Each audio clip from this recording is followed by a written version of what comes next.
everyone. Tyre Metalhead Weatherman here. Hopefully you guys are doing well. So, we've made it to the weekend, and boy, oh boy, have things changed in a lot of ways. And there's also stuff that we've kind of missed throughout the week. So, we're going to go ahead and just catch up on everything here. Of course, first things first, we're going to take a look at our current tropical situation. Here is now Hurricane Lee on track to probably not even being a major hurricane for the moment. We do anticipate him to re-strengthen, but not nearly to what it once was. Wind shears definitely come into play here, and this is kind of what I've been talking about on and off throughout the week. A ridge is going to be setting up across the eastern half, across the country here, and what's going to end up happening is wind shear around this region here. I'm going to actually get a marker off of this app since it's on here. But what we're going to see here is we're going to see wind shear around this area really ramp up. And wind shear kills hurricanes. It's different for tornadoes. Tornadoes kind of depend on that wind shear a bit more, although other factors can play into it and help aid tornado genesis. Hurricanes absolutely can't stand wind shear. So this is a positive sign, and this also is going to be a big factor in what ends up likely steering this away from land. So for the East Coast, I wouldn't say that you're off the hook just yet, but there is definitely some positive indicators here. That and the stationary front also holding over here is likely going to help with that as well. But if you're over towards, let's say, Halifax, anywhere towards Nova Scotia or Newfoundland, you still need to be keeping an eye on this. Bermuda, of course, you're still needing to keep an eye on this as well. It's going to make a close past you for sure. You're going to see something from this, whether it's just a few rain bands, some squalls, or increased surf, which is still going to be a thing for the East Coast here. Rip currents also. You still need to be keeping an eye on things, but East Coast, you might be okay. We'll see what happens. Florida, I'm starting to think that you probably are good to go. Also, it looks like there may actually be an indicator of what's considered a tropical upper tropospheric trough here, which is if it ends up being put on that north side of the storm as well, it could also help weaken it further. And I've been kind of seeing that trend indicated on the models as well. Also, while we're at it, we'll just do a whole tropical outlook here. This is Hurricane Jova here. Jova is starting to really come apart here. It's not going to last for much longer. There's even some indicators that it's getting close to that Central Pacific theater, but I don't think it's going to make it. The waters out here are very cool, so Hawaii has no threat from this at all. Of course, when we get back to the Atlantic, we have Lee and then Margot here. Margot here is expected to strengthen just about up to a hurricane, if I remember correctly. We can actually see, if we actually go back here a little bit, we can actually see Margot. It's looking a little bit better on satellite now. Still pretty weak at 45 miles per hour. But you do see a slight increase in convection. If it gets that circulation a little bit better organized here, we'll probably start to see this strengthen up to at least a hurricane. But as we go further to the north, of course, waters will be cooler. So as a result, this shouldn't be a major threat to land or anything. This is just going to mainly be a fish storm. So now that we've done that, let's go ahead and take a look at some of the models here. Let's go ahead and look at Lee mainly at this point, since we're still having some question as to where it will go. This is what we're looking at right now with Lee. Winds at 113 knots, so this is still a major hurricane at the moment, but this is weakening pretty quickly. In fact, when we go to the next scan here, 3 hours, another 3 hours out here, we actually drop below 100 knots. So we're starting to really begin to see this storm deteriorate a little bit. It does start to get its act back together as indicated. We get up to about 128, even getting above 130 knots. At one point, even getting to 140. So we're getting back up into the high end category 3, category 4 region. Then after that, it starts to weaken again. And actually what ends up happening is these storms begin to weaken more. The wind field starts to expand, and also the conditions that go with it also will start to expand. Increasing rain bands, just the overall size of the storm itself increases. As time goes on here, though, I mean, it holds up pretty well for the first few days, but as we continue to go on here, we're really starting to drop off at this point. Pressure stays pretty low, but with the storm increasing, it's a lot harder to keep the entire storm to keep the storm as intense as what it once was. Because if you were to actually look back, and I'll even go back to the satellite imagery here. If we were to go back in time towards the very beginning of this loop here, this is close to the time that we're at now. Once it stops, we can actually talk about it more. Okay, so this is when Lee was at about category 5 strength. Notice how condensed the storm was, and then once it started to weaken, look at how it just grew in size. It's exactly what we're expecting to see again once the storm starts to ramp back up, and then ultimately, as we get through these next 5 days, it'll start to weaken. Another thing to make note of is, again, like I said, the wind shear. Here's what verifies that for me. And here's what also makes me believe that this is going to end up making us turn out to sea. You can see that storm does strengthen again, but what ends up happening here's that big area of wind shear, and this might be influenced by that tropical upper tropospheric trough. That's a mouthful, by the way. This will end up weakening the storm and actually ending up more than likely pushing this away from U.S. territory here. Again, Newfoundland, Nova Scotia, you're going to still need to watch this pretty closely. I think this ridge isn't going to deepen enough quickly to where this would be a problem. That stationary front's also going to be a big factor and more than likely keeping this off to sea. But nonetheless, though, crazy things have happened. So let's not write this off just yet. Here's what we can anticipate it likely looking like on satellite here. There's always a variance, so don't take this with too much merit either. But look at how different it looked compared to what it was about, let's say, 72 hours ago. So here's where it was probably at its most intense, and then look at how it's started to deteriorate, but also grow in size, as we mentioned before. And then there it is, making that turn that we've been waiting on. That's the turn I've been hoping to see. Because the last thing we would have needed is for it to go anywhere from, like, let's say, here or here. What happened to my marker? But in any case, take our blessings where we can get them. Here's a look at the worldwide tropics as a whole here. Northwest Asia has a couple areas to watch here. Pretty low chances of development currently. Again, here's Jova, looking like it's about to head out to sea. Not really going to be any sort of factor there. And then, of course, Margot's pretty much on the same boat here. It's pretty much Lee that we're concerned about right now when it comes to land impacts. Also, one thing that we've missed out on throughout the course of the week because of all the madness around Lee has been severe weather. There's actually severe weather threat today. There's several areas where we're looking at maybe some slight risk. We have towards Nebraska and Kansas, that's going to be a point of interest. Over towards Wyoming as well. And, of course, towards the mid-Atlantic and the Northeast, we have an area as well. These are mainly going to be hail and wind related. Tornado threat is less than 2%. Not too much that I've seen that really is indicating that we're going to see much tornado threat. The hail threat seems the most significant, especially over towards Nebraska and Kansas here. And then also you always have to watch for that Wyoming magic here when it comes to hail. Remember, they hold the record for the largest hailstone, if I remember correctly. Either that or something or somewhere crazy like over in Oregon. I have to look at it again, but there's always been pretty big hailstones here. I don't think that'll be the case today. I don't see any records being broken.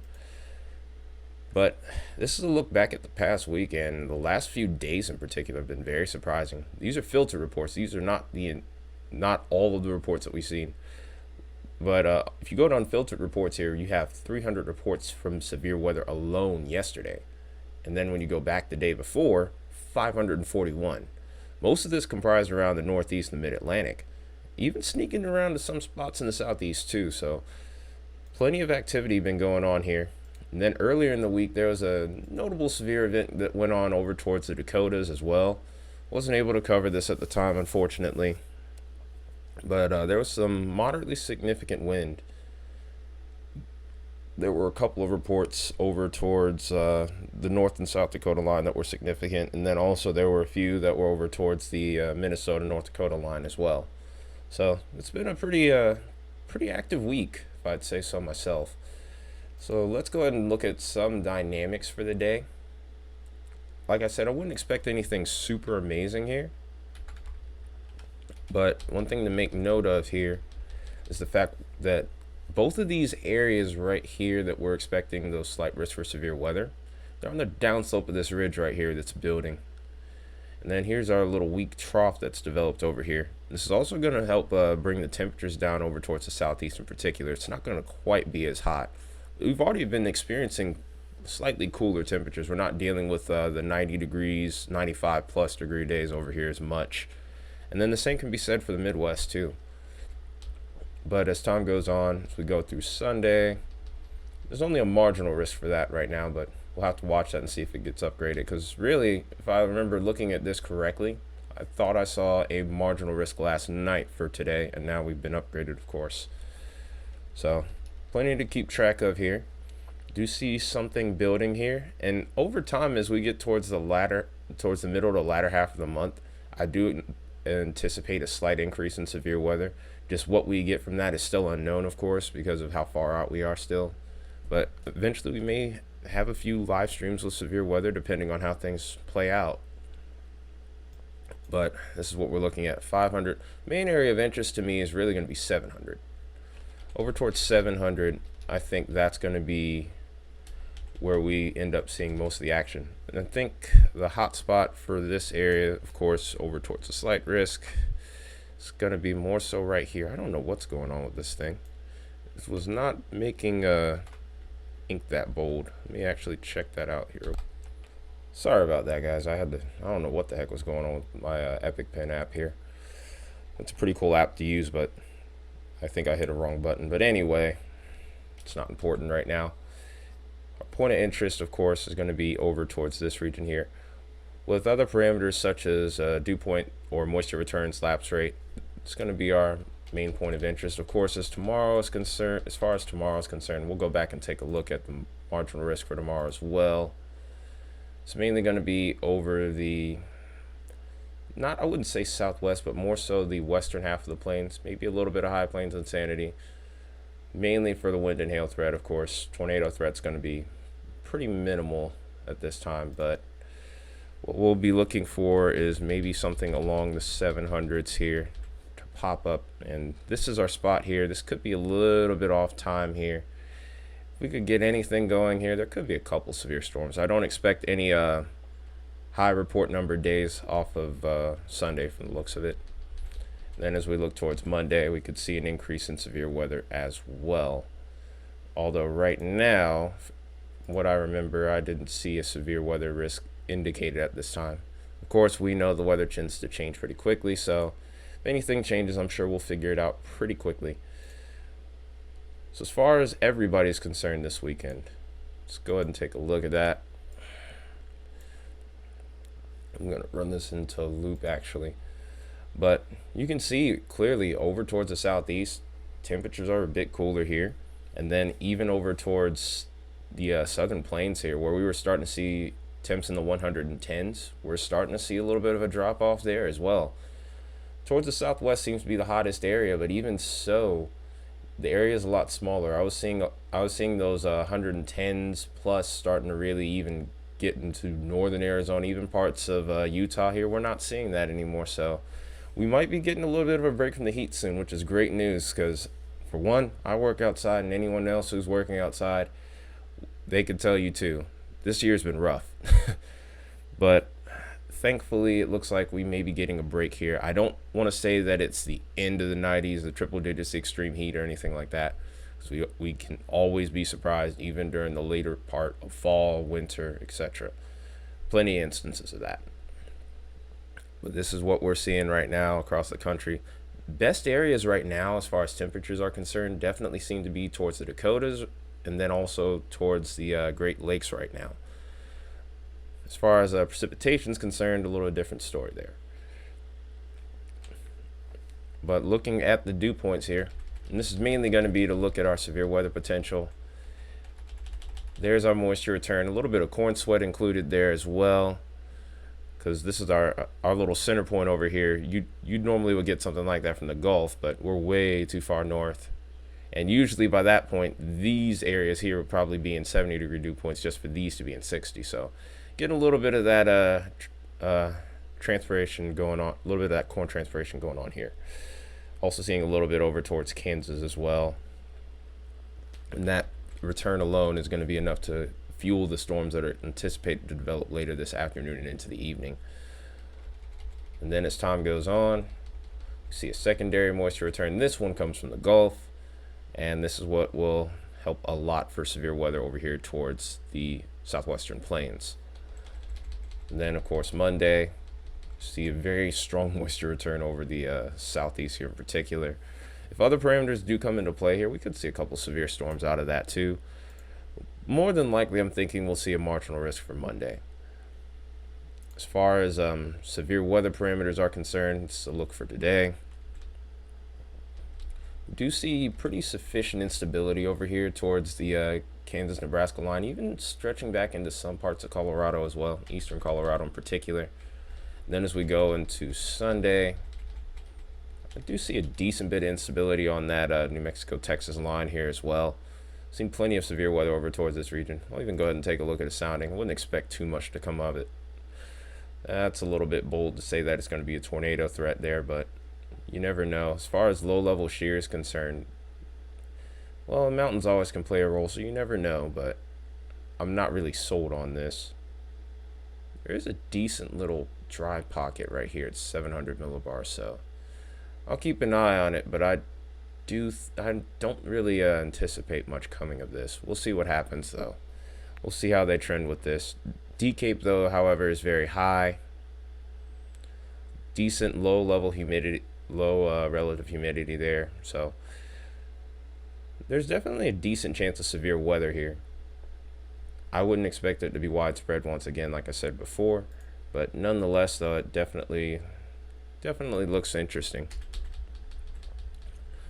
And then, of course, Monday, we're looking around for instability, and I think that's going to be what the main missing component is for severe storms.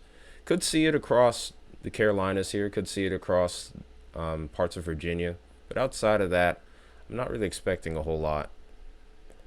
So look at lapse rates today, and I think that's going to be the main reason why we have that hatch risk for hail. And from the looks of it, we're still getting into those 7s and 8 degrees Celsius for the lapse rates. Pretty steep numbers there, but does look like moisture is lacking in some of these spots as well. So a few question marks today, but it could be interesting to see how things develop throughout the afternoon and evening across these regions, especially since we're in college football season now. With that being said, let's go ahead and close this video out here and take a final look at what we could expect this week. And we're just going to run this into a loop here. We're mainly looking for precipitation at this point. Showers and thunderstorms are going to be on and off throughout the southeast today, of course. Here's where our severe weather is for today, and then also tomorrow shifts a little further to the south. Could see a little bit of moisture across the Great Lakes northeast here. Also the Dakotas as well. But outside of that, it's looking relatively dry, and it's cooler. So at the end of the day, it's, for the most part, it's a win, I would say. Finding out that also Lee may not be a problem for us in the U.S. at least. Over towards Canada, we're still watching you, though. And then maybe also Bermuda as well. But outside of that, though, seeing this likely be a weaker storm too is also great news. But that being said, I'm going to wrap this video up here. Hope you guys enjoy your Saturday. Anything changes since I'm free now, I'm not working this weekend, I'll be looking to make more videos as needed. Until then, it's been Metalhead Weatherman. You guys have an awesome day. Take care.